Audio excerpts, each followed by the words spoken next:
விளையாட வந்துட்டு போனை மறைச்சு பார்த்துட்டு உட்காந்துருக்கீங்களா?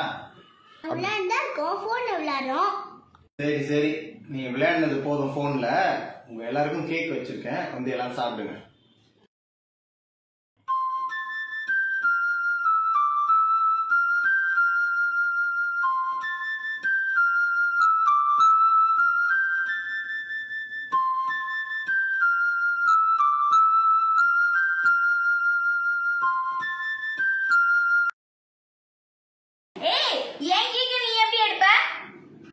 நீ எடுக்கல, அதனால நான் எடுத்துட்டேன்.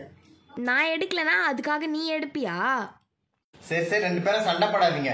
இந்தா உன் கேக்கு. ஏய் குர்ரா. சரி, உங்க எல்லாருக்கும் நான் ஒரு கதை சொல்றேன் இப்ப, ஓகேவா? ஒரு காலத்துல ஒரு அழகான கிராமம் இருந்துதான். அந்த கிராமத்துல பாத்தீங்கன்னா நீர்வீழ்ச்சி, ஆறு அப்படின்னு ஏகப்பட்ட வளங்கள் இருந்தது. அந்த கிராமத்துல இத்தனை வளங்கள் இருந்தும் அந்த கிராமத்து மக்கள் வந்து சந்தோஷமாவே இல்லை, ரொம்ப சோகமா இருப்பாங்க. ஏன் அப்படி சோகமா இருந்தாங்க? அந்த கிராமத்து பக்கத்துல ஒரு பெரிய காடு இருந்துதான். அந்த காடுல ஒரு பயங்கரமான மான்ஸ்டர் ஒன்று இருந்துதான்.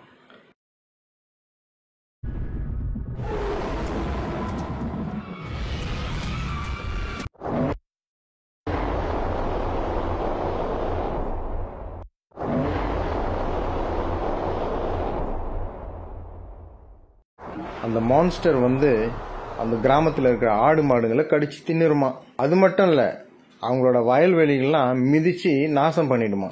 அதனால இந்த கிராம மக்களுக்கு என்ன பண்றதுன்னே தெரியலையா. ஒரு கட்டத்தில் எல்லாருமே ஒன்று சேர்ந்து அந்த மான்ஸ்டரை எப்படியாவது கொல்றதுன்னு முடிவு பண்ணிட்டாங்களாம். அப்படி எல்லாரும் ஒன்று சேரணும் அப்படின்னு முடிவு பண்ணும்போது அவங்க மதம், ஜாதி, மொழி எதுவும் பார்க்காம எல்லாரும் ஒன்று சேர்ந்தாங்களாம். அந்த மான்ஸ்டரை கொல்றதுக்கு ஒரு பெரிய திட்டம் போட்டாங்களாம்.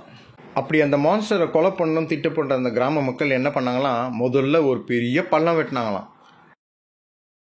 அந்த பள்ளத்தில் என்ன பண்ணாங்களாம், எரிபொருளை ஃபுல்லாக ஊற்றிட்டாங்களாம், அதாவது ஃபியூவல்.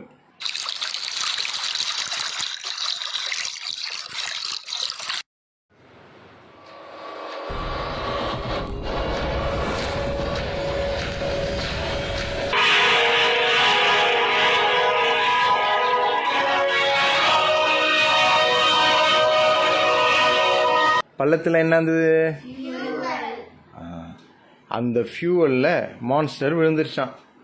அந்த விழுந்த அந்த ஒரு நொடியே மரத்து மேலே ஒளிஞ்சிட்டு இருந்த 2 பேர் நெருப்பு பற்ற வச்ச அம்பை வந்து அந்த பள்ளத்தை நோக்கி அடிச்சாங்களாம்.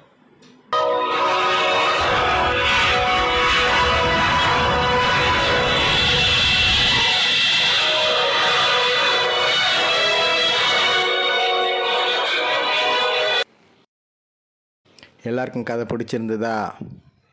மான்ஸ்டர் இந்த மாதிரி இருக்காப்பா? அந்த மாதிரி மான்ஸ்டர்லாம் இப்போ இல்லை, ஆனால் அதை விட பயங்கரமான மான்ஸ்டர்லாம் இப்போ இருக்கு. அது நிறைய பேர் மனசில் இருக்கு. என்ன மான்ஸ்டர் அங்கிள்?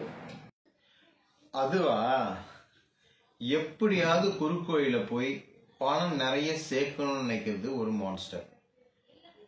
இருக்கிற பதவியை தப்பா பயன்படுத்தி லஞ்சம் வாங்கி நிறைய பணம் சேர்க்கிறது ஒரு மான்ஸ்டர்.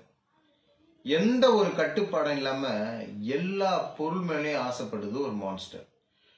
தன்னுடைய பங்கையும் தாண்டி அடுத்தவங்க பங்கு மேல ஆசைப்பட்டு அதுவும் தனக்கு வேணும்னு நினைச்சு அதை எப்படியாவது அவங்க கிட்ட இருந்து பறிக்க நினைக்கிறது ஒரு மான்ஸ்டர். இப்படி பல மான்ஸ்டர்கள் இருக்கு. இந்த மான்ஸ்டர்கள் எல்லாம் அந்த கிராம மக்கள் மாதிரி நீங்க தான் அடியோட அழிக்கணும். இது எல்லாமே உங்க தலைமுறை கையில தான் இருக்கு. என்ன ரிஷி, பெருசானா நீ என்ன ஆக போற?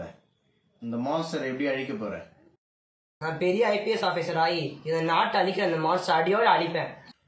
கிறிஸ்டினா, நீ பெருசானா என்ன ஆக போற? நான் இந்த நாட்டுக்கே பிரைம் மினிஸ்டர் ஆகி அந்த மான்ஸ்டர் இந்த நாட்டை விட்டு காத்துவேன். அப்துல்லா, நீ பெருசானா என்ன ஆக போற? இந்த மான்ஸ்டர் கூட ஃபைட் பண்ணுவியா? பெரிய ஜட்ஜ் ஆகி அந்த மான்ஸ்டர் மனசுல வச்சிருக்கவங்கள அடியோடு அழிப்பேன்.